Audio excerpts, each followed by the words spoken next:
Bismillahirrahmanirrahim.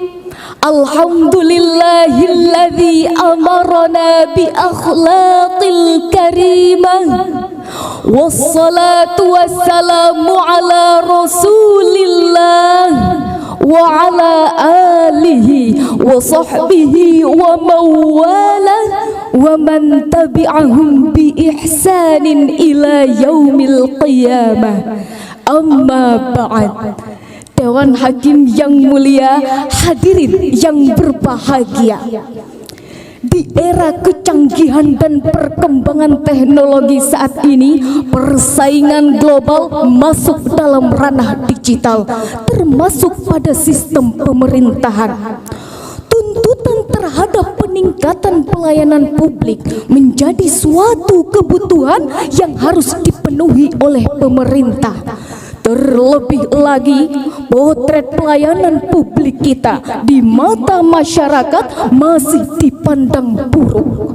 Pelayanan yang berbelit-belit, tanpa duit kerjanya sulit, pegawai nirprestasi, kerjanya hanya duduk di kursi, nonton pornografi, tapi tetap digaji, gajinya untuk berjudi, kalah berjudi ya korupsi.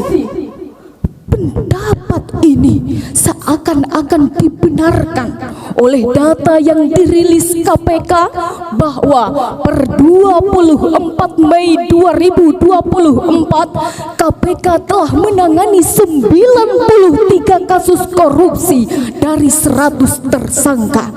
Dan jumlah tertinggi pelaku tersebut adalah eselon aparatur sipil negara.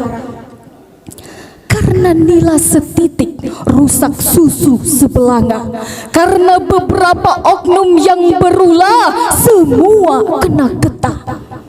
Padahal masih banyak ASN kita yang memiliki prestasi dan berkompetensi.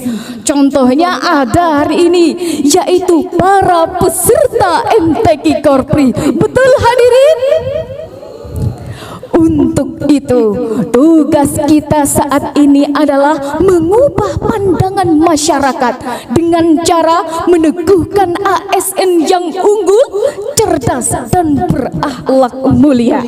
Karena ASN sebagai penyelenggara pemerintah, sebagai pelayan publik, tidak hanya harus bisa kerja keras, tapi harus bisa kerja cerdas dan memiliki moral yang pantas. Oleh karena itu, pada kesempatan kali ini saya berdiri di sini akan menyampaikan dakwah Al-Quran dengan judul meneguhkan ASN yang unggul, cerdas, dan berakhlak mulia. Dengan landasan firman Allah dalam Al-Quran surah An-Nahl ayat 78.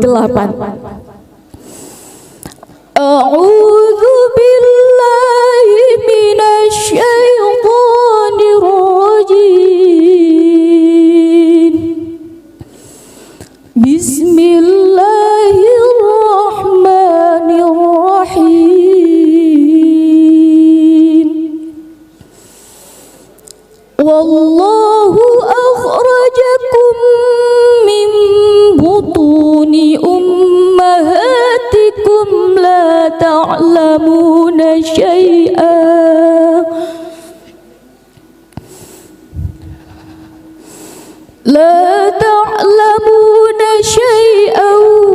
wa ja'ala lakumus sam'a wal absara wal af'idata la'allakum tashkurun.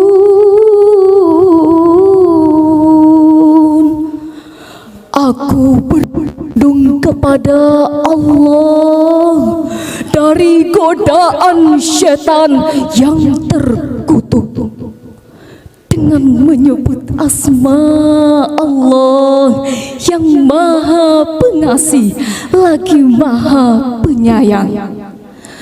Dan Allah mengeluarkan kamu dari perut ibumu dalam keadaan tidak mengetahui sesuatu pun. dan Dia memberimu pendengaran, penglihatan, dan hati nurani agar kamu bersyukur. Dewan yang mulia, hadirin yang berbahagia, Imam Al-Qurtubi dalam tafsirnya Al-Jami' li Ahkamil Quran jilid 10 halaman 65 menjelaskan, wa ja'ala lakumus sam'a litasma'u bihil amru wan nahi wal absara litubsiru biha atharu san'i wal afidata litasulu biha ila ma'rifati. Dan diberikannya kalian pendengaran agar kalian mendengarkan perintah Allah dan larangannya, penglihatan agar kalian melihat tanda-tanda ciptaannya, dan hati nurani agar kalian sampai pada ma'rifat kepadanya. Lebih lanjut, Syekh Abdurrahman bin Nasir As-Sa'di dalam tafsirnya Taisirul Karimir Rahman fi Tafsiri Kalamil Mannan halaman 267 menjelaskan, mengistimewakan penyebutan ketiga anggota tubuh tersebut karena ketiganya merupakan kunci masuknya suatu ilmu. Maka tidaklah sampai suatu ilmu kepada seorang hamba melainkan melalui dari salah satu pintu tersebut. Dewan Hakim yang mulia, hadirin yang berbahagia, dari ayat ini kita dapat mengetahui bahwa manusia adalah ciptaan Allah yang sempurna. Maka sepantasnya lah kita harus bersyukur atas nikmat yang tidak terukur dengan cara menaati perintahnya, menjauhi larangannya, dan menjaga seluruh anggota tubuh kita agar senantiasa dalam ketaatan kepada Allah.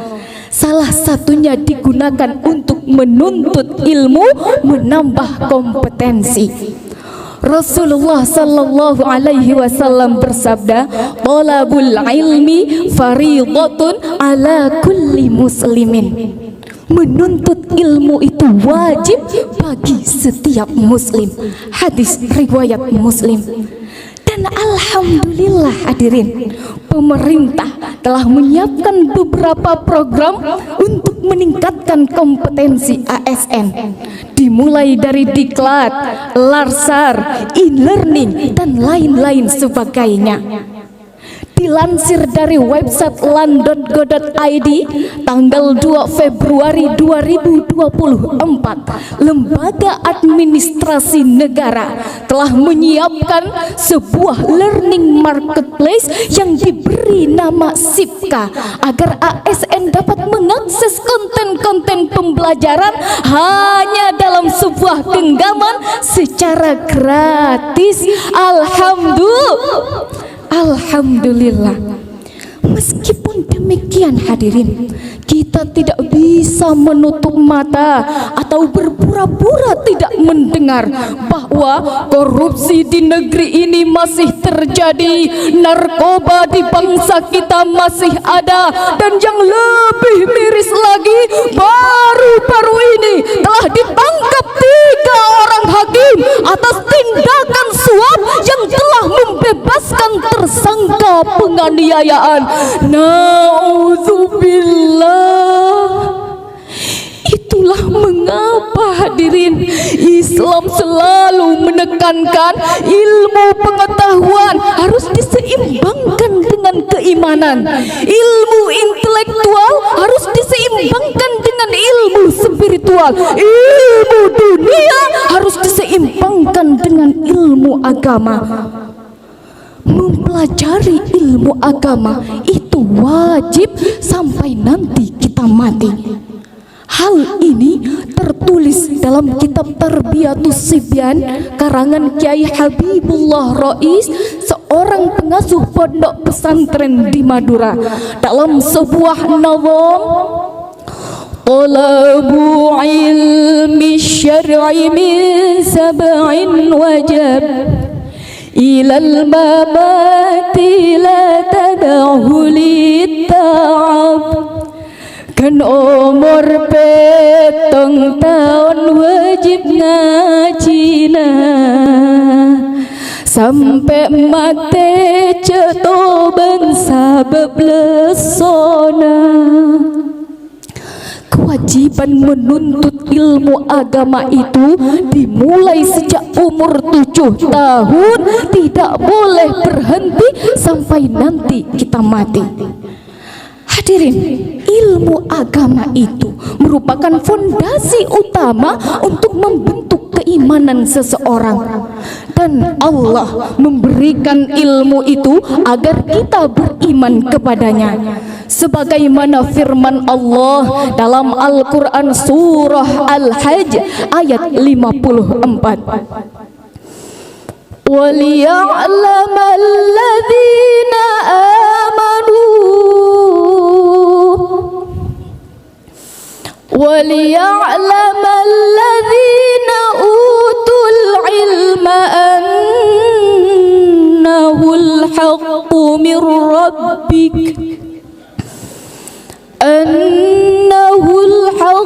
مِنْ رَبِّكَ فَيُؤْمِنُوا بِهِ فَتُخْبِتَ لَهُ قُلُوبُهُمْ وَإِنَّ اللَّهَ لَهَادِي الَّذِينَ آمَنُوا إِلَى صِرَاطٍ مُسْتَقِيمٍ. Shadaqallahul azim. Agar orang-orang yang telah diberi ilmu itu mengetahui bahwa Al-Quran adalah kebenaran dari Tuhanmu, sehingga mereka beriman dan hati mereka tunduk kepadanya. Sesungguhnya Allah Maha Pemberi petunjuk kepada orang-orang yang beriman ke jalan yang lurus. Maha benar Allah dengan segala firman-Nya.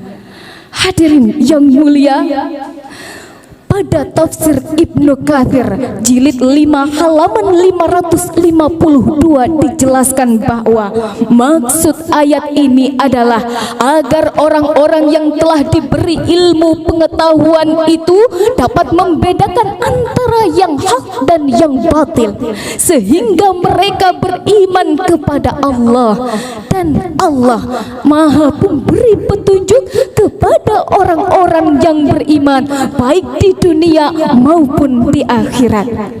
Hadirin, iman yang kuat akan melahirkan akhlak yang baik.